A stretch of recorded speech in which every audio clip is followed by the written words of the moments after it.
the lower socio-economic classes. They buy the tickets in the hope of winning something.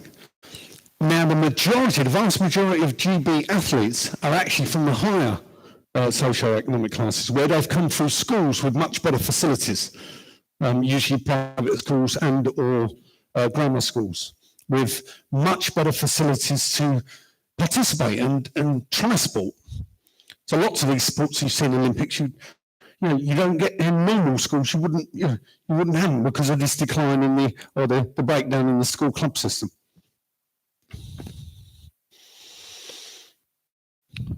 Just some figures here. This is a very recent government report, just came out in December, and it shows the abject failure of this attempt to raise participation through a one-off event in 2012. So that one there. That's the Olympics. I should have put that. That's the Olympics. Well, that's there. So nothing happened there. £10 billion. And then since then, and so they've only got figures for 2015 until now. Every single year, they've put in £323 million to raise participation, and nothing's happened. And in fact, there is in that, because it was from the House of Commons Committee, or House of Lords Committee, the report, they can't trace a couple of, there's quite a lot of money they can't, I think it's 2.5 billion, it's unaccountable, they don't know where it is. So, despite all that money, the levels have not been able to rise. So you need to think, and that's what the idea of today is, to have a little bit of think. You can't continue doing the same things, just to throw money at it and have another intervention, a little intervention here, a little intervention there. We need to think about it differently. This is just they're oldish figures, but there are no newer ones. They've disappeared. But it shows, on the one hand, this is the money invested against the total medals we've won at Olympics, and it's undoubted. There's no doubt about it. If you throw money at elite athletes, you'll get more medals. There's no doubt. I'm not doubting that. The doubt is the bit where they say, if we do that, it's going to lead to this, because it doesn't. That's the bit I'm doubting. But no doubt about it. So and here's the evidence, because that goes up like that. And this is participation. So we're going down or flatlining. Nothing happened. Up until 2015, I've got. So very disappointing. This is just an aside that in the UK, and this has been other countries as well, where you have this sort of managerial audit type regime, as most advanced economies do, where it's there's checks and balances. Where's the money gone? Funny enough, having said that, I don't know where they were when they were done that last report, because we have no idea where 2.5 billion of that funding went. But in this case, it's more about measuring against specific targets. So you'd have Sport England, which is responsible for grassroots sport in the UK, will have to have 200,000 more people active by the end of the year, otherwise they won't get their money. And what they do is lots of small interventions, tiny interventions, where they count people and they get them to fill out a form. And on that one day, they had 20 people. So they take that 20. But there's no follow-up. We don't know what happened to those 20 people. It's just numbers gathering, and we found evidence of counting twice and all sorts of things. So you don't actually follow those people on because participation is about the long term. It's longitudinal. It can't be just a week. You could have a lot one week and none the next week. Also, and that is important, most of the people doing the check-in are on very short-term contracts, working conditions that are linked to the amount of people they get. Now, I'm not a bright fella, but you're going to probably find a few more if you have to. So it's not the basis for, it's not a strategy. It's not a strategy. So abject failure in the UK in terms of money spent and levels of participation.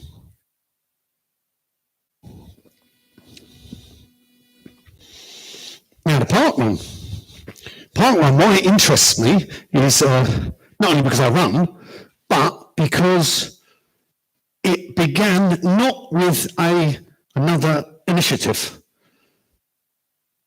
And those of us, and I'm sure that you in the audience have seen it too, get fed up when you get so many initiatives, so many this, and barely any of them make any difference at all. Apart from, there was one initiative, the Couch to 5K, that seemed to have some impact, and there was another initiative by the women's sport, can't remember women's involved in this. And this is just a bunch of people set it up. It's free.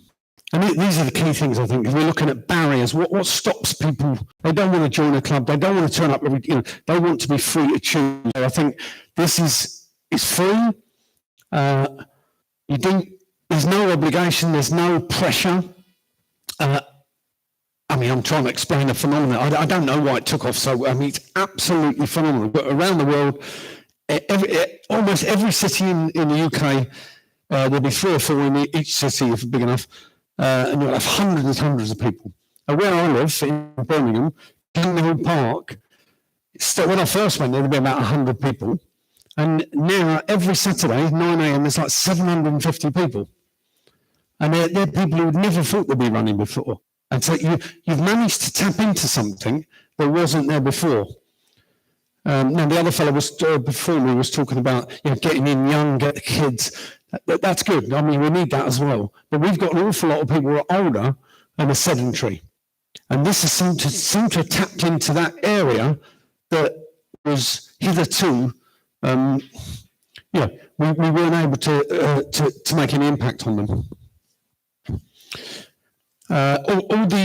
These things here, I would explain here that really is what I mean when I'm thinking about sporting capital, because they get a sense of being part of the community. There's that pressure off it. So you get that social aspect. You've got the social, you've got the physical, and also the mental well-being of being invested in it. And many of them, and they've got precise figures on the website, some of the work, the global one, where they've got a large percentage of the people who take part go back and volunteer.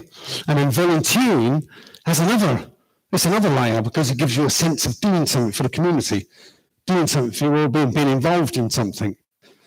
And that's just a final thing in the end there. What the people do like is, by the time you get home, tired, very tired, you ride home on your bike, you can look up on the web and you'll see what time you did digitally. It's all done. So you have a barcode. Anyone ever done a part one? Here. Good.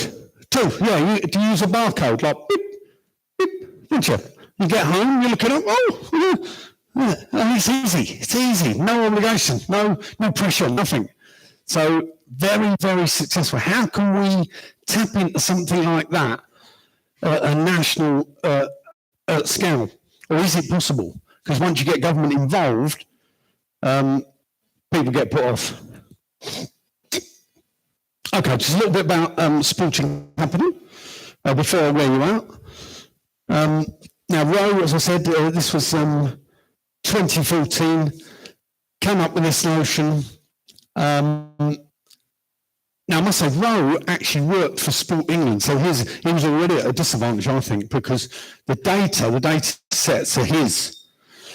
And so he's made, he sort of makes quite a lot of the data do the work here, which is fine, but some of the questions he's asked, I would doubt, and I would look for, and that's what we're thinking of doing, to reconceptualize it, thinking of a different index, thinking of a different questions, more sort of up-to-date questions to ask. But I think he was onto something, that's the point. And he's got these 3 domains, the social, physical, and psychological, which sort of transfer into neatly what the previous speaker was talking about, and fits in very well with our theme of the conference, which is sort of that well-being and quality of life type thing. Now, what it doesn't do, and this is the larger piece of work that we're only just thinking about this, we've only just started, but I thought it might be interesting to share it with you, but it's this notion that, and this is in particular, because I don't know the Portuguese context, but in particular in the UK, we have what could be termed an emerging sort of cultural capital of which sport is a large part. And one aspect of this, which is rich in technology, in all these things that internet, so fast that when we talk about, of course we can't carry on the way we're going. We're going to have to adapt and change things. So what I think's happening is one good example is there are a lot of sort of urban elites. So they'll be in your Porto, maybe here as well in Lisbon. This in the UK, this is what they're doing is they're taking sort of the middle class are taking over an aspect of sport that is only available to those people with resources. So if you don't have the resources, so certain types of sports like rock climbing. Rock climbing, I've never heard of it, but I mean it's really big now. Really big, but you have to pay. You have to go. You have to have someone to get in the car, take you there, or horse riding. All these things that need resources belong to only a certain part of the population. So what we're seeing, I think, is a division. So when they talk about we need to raise participation, as I've done, we've got to raise, but amongst whom? Amongst the middle class and upper middle class, I think you're seeing much greater shift towards involvement in sport. And sport is something more than just sport and keeping fit. It's social connectedness. Now, I'm doing a big list of studies, ongoing study of Olympians. So this is really interesting. I've got 60 Olympians from GB over time from 1956 Olympics to 2016. And half of them, half women, half men, and this half, before 2000, before they got any funding from the government, this half were just amateur. And they were teachers and they did things. Now this half, from 2000, this half are mostly middle class and they look at it as a job. So being an athlete is a job. And you'll find, the wider point is that you're getting only certain people going into certain things. And sport as a career, to become an Olympian, for example, is becoming much more, much less available to those of the lower socio-economic standing. It's a shift we're seeing. It's really, really interesting. A bit like actors in England, UK. Actors, they tend to come from the upper class, the ones that got the money, because acting, like athletics or being an athlete, is dangerous. It's not guaranteed. You might not get any work. You might get work, so you can fall back, and you see a lot of the propensity is towards those wealthier people, which is a change that's not taken into account here. That's my point.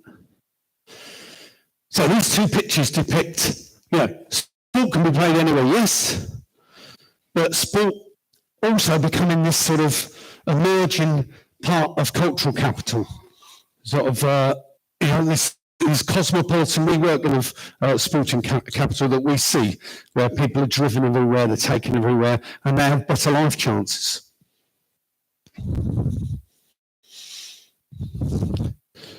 And one thing we've got to work out, because we've done a lot of work on social capital, we want to look at how the sporting capital and social capital work in unison or bounce off each other. Right. So that's just some thoughts on on a different angle of participation, because but frankly, I'm fed up with watching. I didn't want to watch myself do another, loads of graphs, loads of. I've had enough of it. I think we need to. I think it's sometimes it's good to step back and have a think. I think, why are people not doing this? Why are not? Let's go right back to the fundamental questions. Why are they not doing it? Now, in some ways, it's pretty obvious. In the pandemic, we've done a study in, I can't remember, was it somewhere up north? I could barely understand, but it was up north somewhere. One of my students done a study there, and sport was the last thing on their mind because they were struggling to put food on the table. So if you're hungry, goes back to we've got some people who are working in food and how that impacts quality of life. I mean, obviously, if you're hungry, if you're not sated, you're not thinking about going out for a run or go and play football. It's the needs come first. So it becomes a sport participation does become a part of a class issue. And that was also interesting because I can't remember the name of the town, but the town where it was the local authorities who have the funding for the provision for sport were run down such that access to the sport was much lower than it would have been in a wealthy borough. So you've got two things going on there. So, lack of ideas about sports participation. Generally, this is not just the UK, but this is generally in sports studies. We're still working on all the same old models. I think we need to take a step back. Let's have a think about different ways of looking at this, and then maybe arriving at some different solutions. But I'm going to stop now before you all get fed up, and I'm very happy to take questions. Thank you for listening.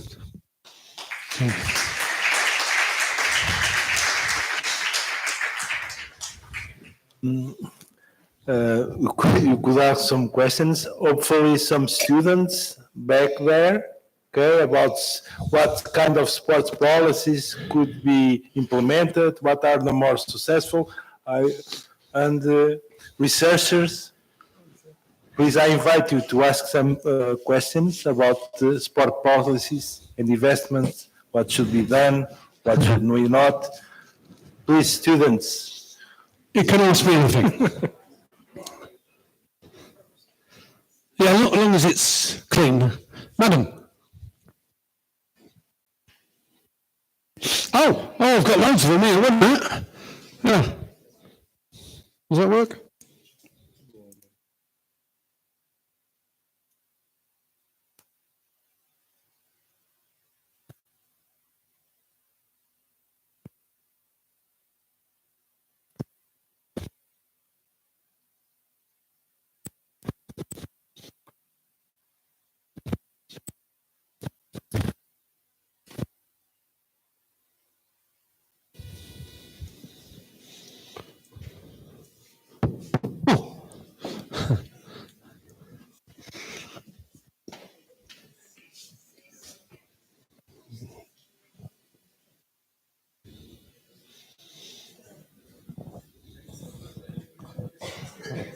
Okay, thank you very much for your presentation.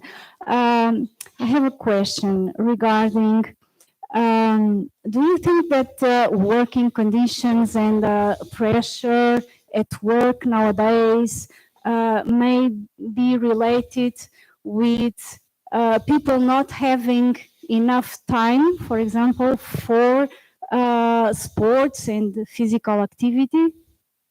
You mean that? So that would be one of the reasons why? Mm-hmm. Yes, definitely, certainly. I mean, if you've got people working, we've got a cost of living crisis in the UK. As I say, I don't know the Portuguese context, but we have people working in the super, maybe at school in the day and in the supermarket at night. So yeah, when are they going? When are they going to have time to do anything? So absolutely, and that's what I meant. But I guess, the more balanced your life is, and the more time, the more leisure time you have, obviously the more likely you are to be able to spend it, doing leisure. Yeah. Thank you. I think Thank it's an overall issue also here in Portugal. Yeah. The fact that people haven't got time to. Yeah. Yeah, but they would want to. Yes. Yes. Actually, we did a small study with a small sample of Portuguese, about 100 people, and one of the questions that was asked regarding physical activity was why wouldn't they were willing to improve their well-being by having physical activity if they had more time. Yeah. And was there a difference between men and women? No. No, but it was a small sample anyway. Yeah, but that'd be interesting because in particular countries you have there's a heavier burden on, say, the female partner to do more domestic work, pick up children. That's also anyway, our sample was mostly women. It was about maybe 70% of the participants were women. We'll do it again with 70% men, and then you'll be able to see.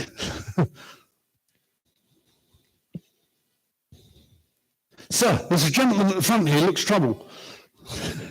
I'd like him removed. Thank you.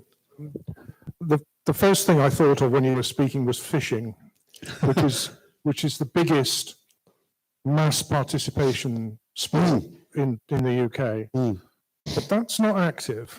No, it's not. No. Northern soul dancing never gets thought of as a sport, but it's very active. Now, which dancing? Which? Northern soul. Oh yeah.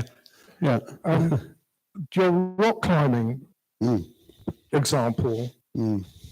I think still in Leeds and Manchester, young people go off and they get on a bus and they go and do something called bouldering, which is not climbing big, it's not climbing the Eiger or something like that. Yeah. It's climbing a small boulder, which is very, very difficult.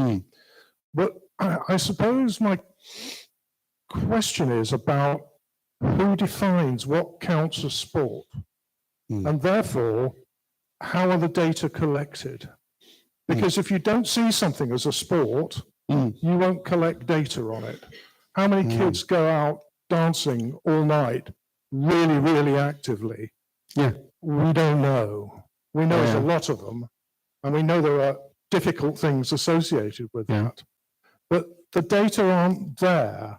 And I think if the whole question of sporting capital is going to be progressed, there's something there that needs questioning about what counts as sport. Yeah, I think that's good. Thank you, Harry. Very good point. I think you're right. For sport, it's usually easier to define than physical activity in sport. Here's someone. I'll take it. A perennial question of whether darts is sport, whether billiards is sport, and then you draw on the WHO for a definition of sport. They would say, a very good one if I can remember it, it's something like it involves the muscular system. And I worked it out, whatever it was very vague, and it worked out, and I said, well, every time I go to the bar, I'll be doing that. You're engaging your muscular system to get to the bar. So it is a very difficult one where and exercise is another one. Because exercise is seen as something that's done on a repetitive basis. So you do a particular exercise. Then you've got physical activity that could be which is usually much broader, whereas sport participation generally is undertaking a sport with defined rules. So that for sporting capital, you could reduce it down to that, but you would miss out a lot of the good things. And you're absolutely right. So,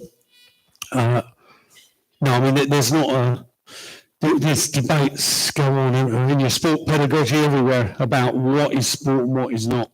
But you're right, what is good is the good point is because I remember arguing this about religion, because when they say, oh, the numbers of people that go to church on the Sundays drop exponentially, but a lot of people haven't got time to go on the Sunday, or don't want to go on the Sunday, and they go in the week. So how do you account for that? You know, so your dancing analogy is a good one.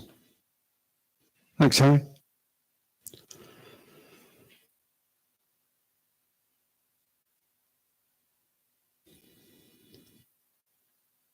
Any Students. Students, ask a question, please. what level are these guys at? What are you studying? Are you undergraduate or postgraduate? Well, that's good that you've come, really. You can ask me anything. Qatar went up. Anyone? Very controversial. Very unique. No? Didn't get you going? Yeah, if they've got no questions, we better go, yeah.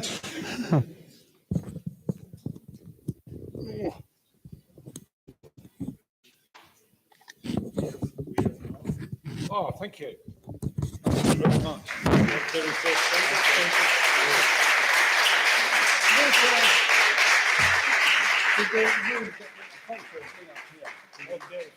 Oh, you got some photos, didn't you? Yeah. Good. Yeah.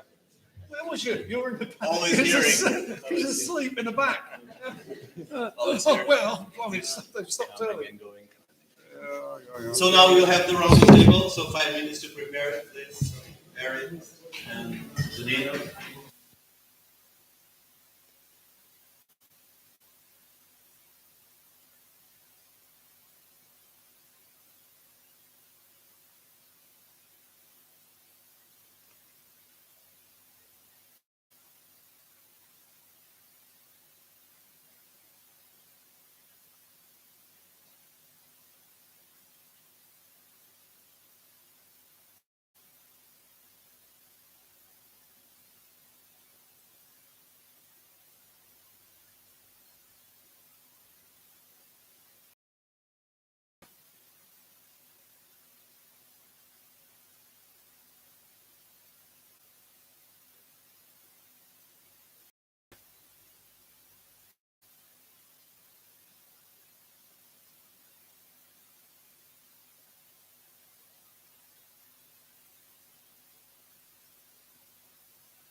depois, está bem?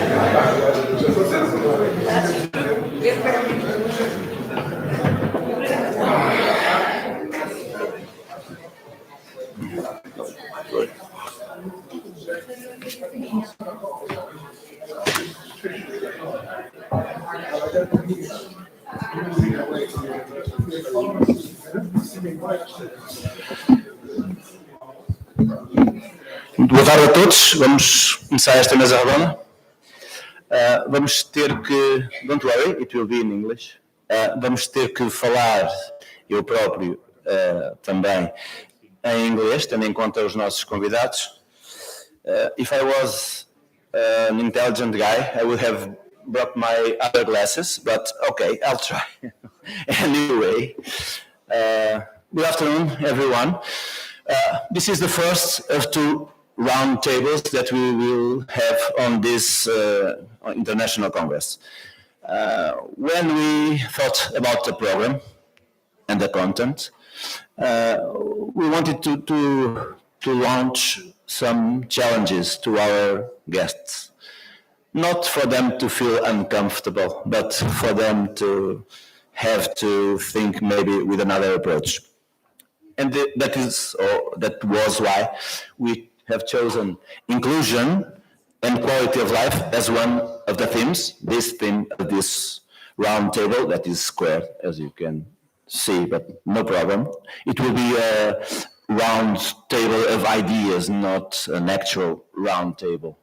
And I asked Marianne, Harry, and Antonino to think about the theme, not to think independently and join today, and each of them would make a speech without knowing what the others were about to talk of.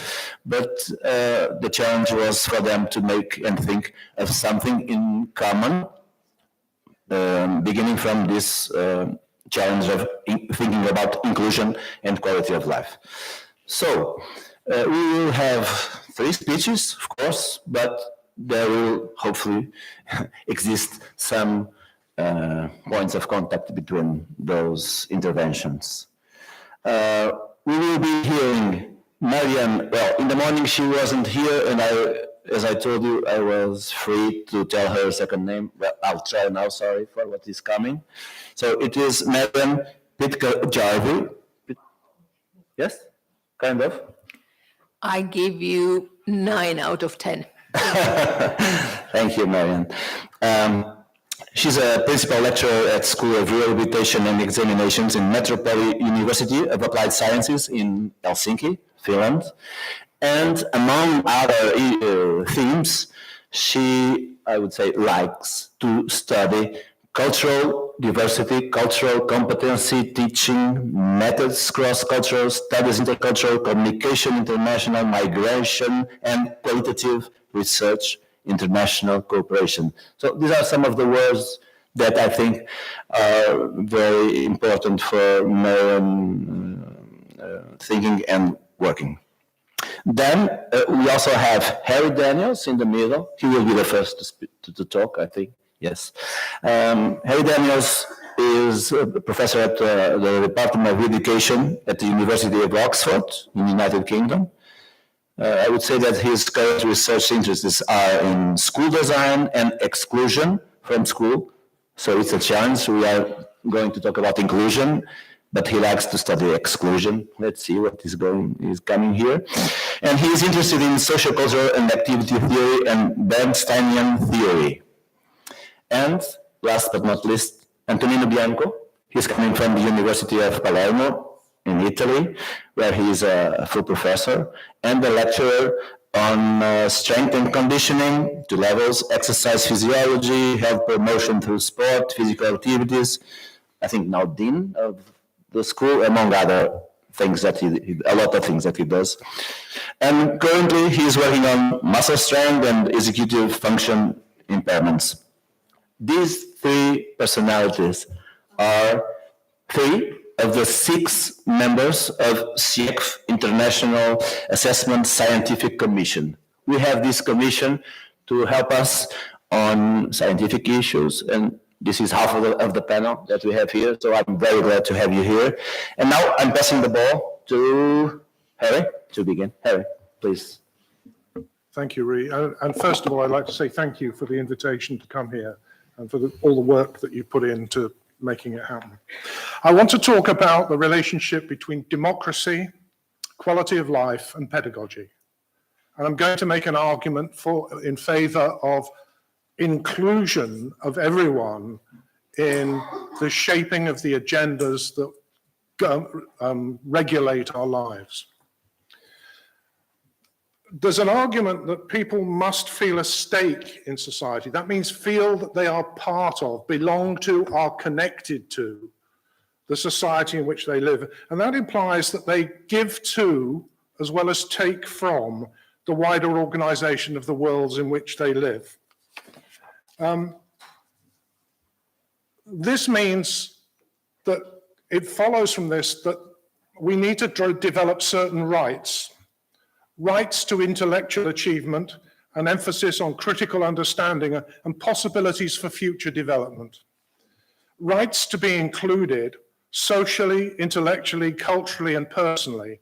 And here we have to distinguish between inclusion as absorption and inclusion as being able to be autonomous and separate, as well as part of the social world. And thirdly, a right to be able to participate in practices whereby order is constructed, maintained, and transformed. The rules. We need a society in which everyone is participating in the generation of the rules that regulate us. Now, I'm drawing here on some work that came out of a large report in the UK, which was called "Is Quality Good for You?" And they identified 4 approaches to quality. Firstly, a traditional approach, which has features of perfection, high standards of production, but of course cost. In other words, under a traditional model, you buy the best. If you want quality, you buy the most expensive perfume, the most expensive car, the most expensive school. And that's got significant political constraints. Then there's a scientific approach to quality, which features fitness for purpose. And there you can have all sorts of, World Health qualities come into that sort of domain. The problem there is power lies with the professional. Power lies with the people who design the measures. But it is useful to some extent in measuring equal chance. Then there's a managerial approach, which features excellence, customer satisfaction, and contracts, which is everywhere at the moment. But again, this is managerial power and powerless consumers. It does help to some extent to encourage people to listen and respond flexibly to diverse and changing needs. And then there's a consumerist approach, which has an active role for the consumer and enforceable individual rights. But this fails to distinguish between commerce and welfare. What I'm going to suggest is we need an approach in which personalization features much more. Clients become co-producers of services and take a central part in the design and formulation of a particular service that's made available.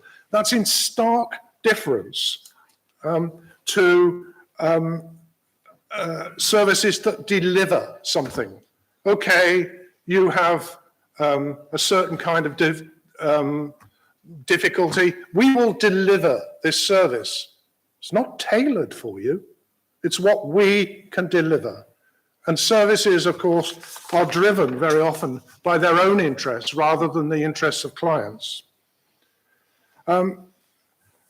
There's not a false dichotomy, from my point of view, in the difference between choice and voice.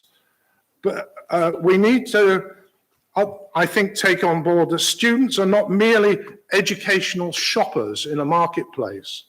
They're creators of their own educational experience, and their voice can help shape provision, both as a means of engaging students in their own learning, the co-producers of education, and as a means of developing their talents, using their voice to help create choices. Now, there was a study that was undertaken at Harvard by the business school, and you think, what on earth is he talking about a Harvard business school for? Well, they said, well, how has business changed over the decades? What directions is it going in? Can we learn something about that? And they said, well, in the early days, there was craft business. So a person would take some clay, they'd make a pot. And you'd say to them, how do you know when the clay is thin enough? I just know, I just feel it. And you speak to a teacher in the 1960s in England and say, how did you get that kid who came in really, really noisy and get them sitting down and working? It's just what I do. It's the way I work. Did you read it anywhere? No, of course not. Did anyone teach you how to do it? No, that's the way I am. That's my craft as a teacher. Could you teach it to somebody else? No, I don't think so. And then there was a move in business to mass production. I suppose the classic example is Henry Ford. You can have any color you like as long as it's black. But we've seen with curriculum initiatives around the world, mass production curricula in which everyone does the same. And they didn't work very well, so we've spent a huge amount of money on process enhancement, which is what's happened in business a lot. So you have inspection and evaluation everywhere. And that then moved to the realization that not everybody necessarily wants exactly the same. And there's been a process of what's called mass customization. Oh, you can have a yellow one, a pink one, or a blue one. Or you can do this course, or that course, or this course. But once you've chosen, that's it. If these people call co-configuration or co-production, where the consumer, if you like, is central to the shaping of what the service is. And that's witnessed in a whole number of different commercial initiatives at the moment, where the consumer is seen as somebody who enters an active partnership with the producer in order to try and achieve some form of satisfaction. Well, if we put that into the domain of social services, we need to think about how we can organize and support everyone from participating in defining what counts as the agenda which drives the whole service provision. So a move towards co-production, co-configuration is what I'm arguing for. And I'm saying that a lot of what counts as quality of life initiatives are in fact redundant. Thank you. Thank you, Eric. Thank you, Eric, for opening the hostilities. Thank you. So now, Marianne, you will intervene.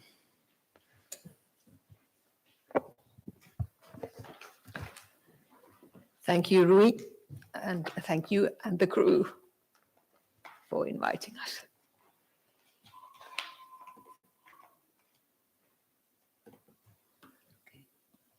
Yeah, thank you very much. All right, so Harry, when I first read about your ideas of what we would be discussing today, I had to sit down and think to myself, will I be able to cope with this? And then I read it for the second time, and I started to realize that, yes, I have empirical experience about this. Pedagogical rights of our learners. And it comes from the world of healthcare. If you think about the community where you're studying or where you're teaching or where you're researching, if I asked you, is it is it an international community?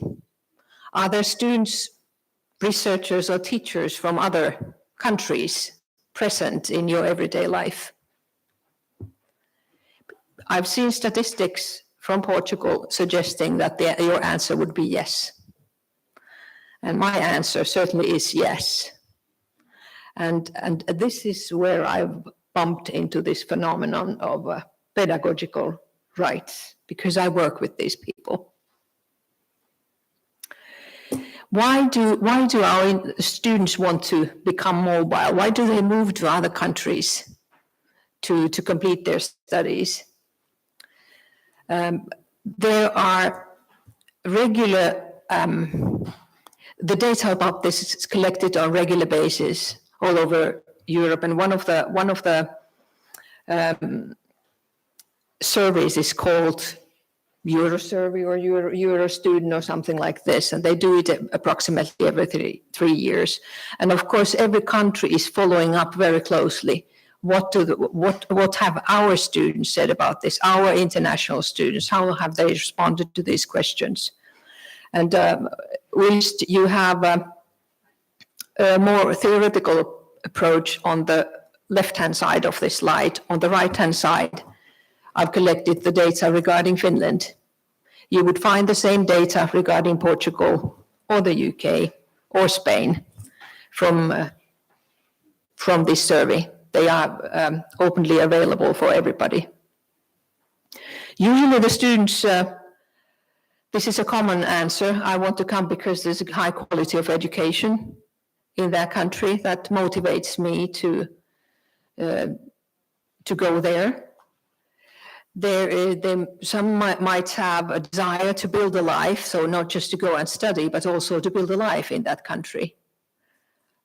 Often it was a case when the students have previously been exposed to the country in one or another context. And then finally, there are the personal reasons. Most often the spouse, girlfriend, boyfriend, and the desire to spend the life together. Now, Magdi and Susanna and I were traveling from Lisbon towards Leia in an automobile, and we were saying that traveling is always educational, and this is one of the things on this slide is one of the things that I learned because of this trip. I learned that nearly 10% of the European student population consists of international students. In Finland, this amount, I've known this because of my academic background, it has been on the increase for the past 3 decades or so. It's currently around 8%. And here in Portugal,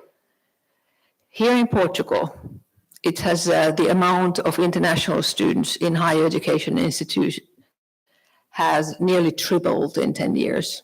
So starting from 4%, ending up to what it is today, 12% of the student population. This is my home base in Helsinki, a University of Applied Sciences with about 17,000 students, and approximately 16% of them speak some other language than the official languages of Finland, Finnish, Swedish, or Sami. What then motivates the organizations and the countries to try to attract students from abroad, try to attract scholars from abroad? It is the same reason as the reason that has brought us to Leida. It's mostly about the quality, because all the academics who are present here today will give you the same story. We cannot do our work in isolation. We have to actively search for international networks, colleagues to share our ideas and thoughts with. So it's very much about the quality, and certainly when we have an international student population, that has an impact on on the quality as well, not just the teachers. It is a way of promoting integration of immigrants as well, because an internationally active learning community is attractive to the immigrant population. And of course, there's the population demographics, which seems so very similar in Finland and in Portugal. Look at this. This is the age pyramid, which should be the shape of a triangle. And in our two countries, it is not. So we need to try to attract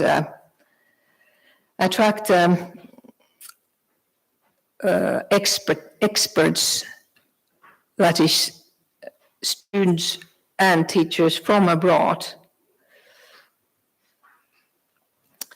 Now, the students in this Eurostudent survey, where we asked what sort of measures would you expect the government to take to make you stay and not just study with us. And this is the list that they gave us. Not anything shocking or surprising in the list.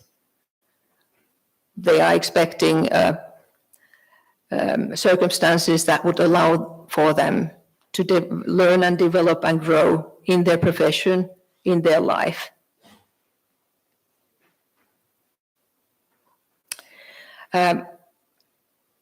My personal exposure to what Harry was saying earlier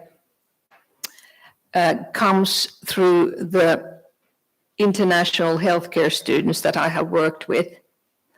We did about 10 years ago, we collected the first data. It was a mixed methods research. We collected the data from our students. And one of the surprising results that came out was this: satisfaction with life during the past year. While our international students occasionally or never had experienced, during the past year, had experienced that they were happy with their life, less than half of them. Our domestic students were much more satisfied with their life. And this is the core message that I want to bring to you, my dear colleagues, and also to you, dear students. The international students seem to form a group which require our attention when it comes to inclusion and the efforts that we can make to help them feel included. I had some more slides, but I think I'm going to leave these out now so that we have a chance to hear to what Antonino will have to say. We can come back to these providing that the discussion takes us to that direction. Thank you, Marianne. Thank you.